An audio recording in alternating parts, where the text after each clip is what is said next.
Bienvenue dans le 7 minutes. Au sommaire, une délégation de la Banque mondiale a visité plusieurs sites en Côte d'Ivoire pour évaluer l'impact des projets qu'elle finance.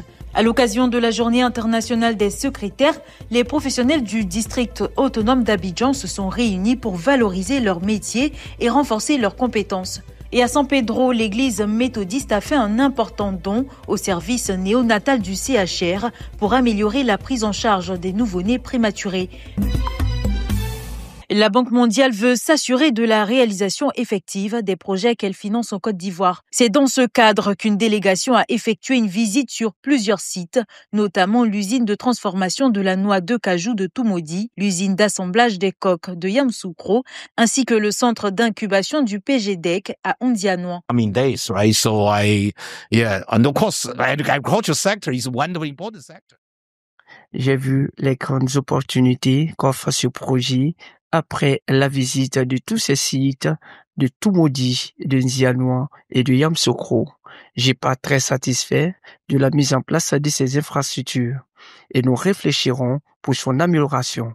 Après cette tournée, le directeur général de la Banque mondiale pour l'Afrique s'est dit satisfait du bon fonctionnement des différents projets visités. À Ondianois, près d'une quarantaine de jeunes venus des régions du Bélier, du Sud Comoé et d'autres localités suivent une formation sur la transformation des produits locaux. Très satisfaite parce que, à part ce que je connaissais déjà, j'ai appris encore de nouvelles choses.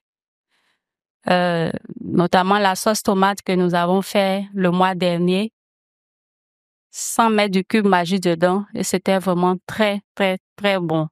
Et ça peut se conserver sur plusieurs années. Une dynamique positive pour l'employabilité des jeunes. Ces visites renforcent la confiance des partenaires au développement et confirment l'impact concret des projets sur le terrain, notamment en matière de création d'emplois et d'autonomisation des jeunes. À l'occasion de la Journée internationale des secrétaires, l'Union des secrétaires du district autonome d'Abidjan a marqué une pause bien méritée pour mettre à l'honneur leur métier. Placé sous le thème « Comment saisir les opportunités pour enrichir son parcours professionnel et personnel », cette journée de célébration a rassemblé de nombreuses professionnelles, toutes élégamment vêtues pour l'occasion. Elle demande que vous soyez fiers de vous et du rôle que vous jouez chaque jour dans notre administration. Applaudissez encore très fort pour notre secrétaire. Elle demande également que vous puissiez prendre soin de vous-même et que vous rendiez disponible à tout instant pour accomplir le travail qui est le vôtre. Elle demande également que vous ayez de l'ambition. Point fort de l'événement, une session de formation animée par la présidente de la Ligue ivoirienne des secrétaires. En cette journée internationale des secrétaires, je vous encourage du fond du cœur à ne pas simplement exercer un métier, mais à vivre une vocation et à faire de chaque jour une opportunité d'avancer. Chers collègues, en ce jour qui nous honore, retenons ceci, que notre métier évolue et nous devons évoluer avec lui.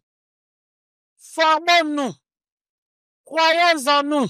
Je demande au secrétaire du district d'Abidjan, après ces années de rupture, de reprendre, de se mettre dans le moule, de se mettre avec leurs consoeurs secrétaires des autres entreprises, pour que la secrétaire du district soit une secrétaire épanouie, une secrétaire qui connaît sa place, une secrétaire qui connaît sa collaboration avec son patron, une secrétaire qui est dynamique et apte, une secrétaire qui est digne de son nom. Pour rappel, la fête des secrétaires est née en 1951 aux États-Unis dans un contexte de pénurie de personnel de bureau qualifié. Depuis, elle est devenue un rendez-vous incontournable pour célébrer l'engagement et le professionnalisme des secrétaires à travers le monde.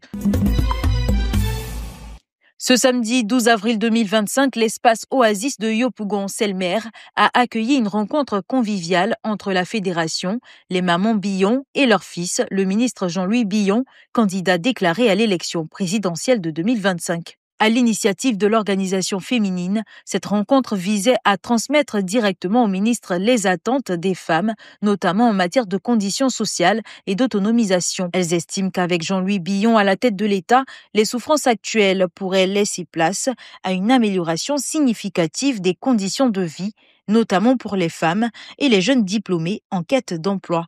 Des témoignages émouvants ont également marqué la rencontre, rappelant les actions sociales menées par le ministre dans le passé en faveur des communautés. La cérémonie s'est achevée dans une ambiance festive aux alentours de 13h avec une forte mobilisation de femmes habillées à l'effigie du député de Dabakala.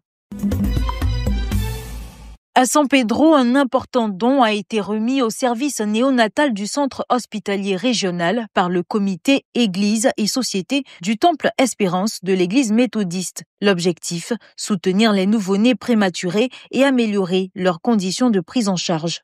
Dieu nous appelle à œuvrer dans l'action sociale pour aider notre prochain, avoir de l'amour pour notre prochain, soutenir notre prochain parce que nous aidons les malades. Vous savez que souvent, nous sommes à l'église, il y a des gens qui viennent, qui sont malades, ils viennent des campements, ils sont à l'hôpital, ils n'ont pas d'argent. Même pour payer le sparadrap, ils n'ont pas l'argent. Ils viennent, le comité vient et le comité les prend en charge entièrement jusqu'à guérison et ils retournent chez eux. Le don d'une valeur de plus de 8 millions de francs CFA comprend couveuse, berceau, vêtements, cartons de lait, biberons, couches et bien d'autres équipements essentiels. Le geste que l'église vient de faire, c'est un renforcement du plateau technique. Et ça va permettre aussi d'améliorer l'offre de prestations, la qualité de l'offre de prestations, parce que le matériel là, les enfants seront dans les meilleures conditions de prise en charge. L'Église contribue à l'amélioration de l'état de santé des femmes qui viennent d'accoucher, des femmes qui ont bénéficié de césarienne. Des kits ont également été remis aux jeunes mamans hospitalisées dans une atmosphère de gratitude et d'émotion. Ce geste s'inscrit dans une démarche continue. Le comité Église et Société est déjà intervenu dans plusieurs centres de santé, la prison civile et des structures environnantes. Un acte de solidarité salué par tous au service des plus fragiles. C'est la fin de cette édition. Merci de l'avoir suivi. L'information continue sur cette info et sur www.cetinfo.ci.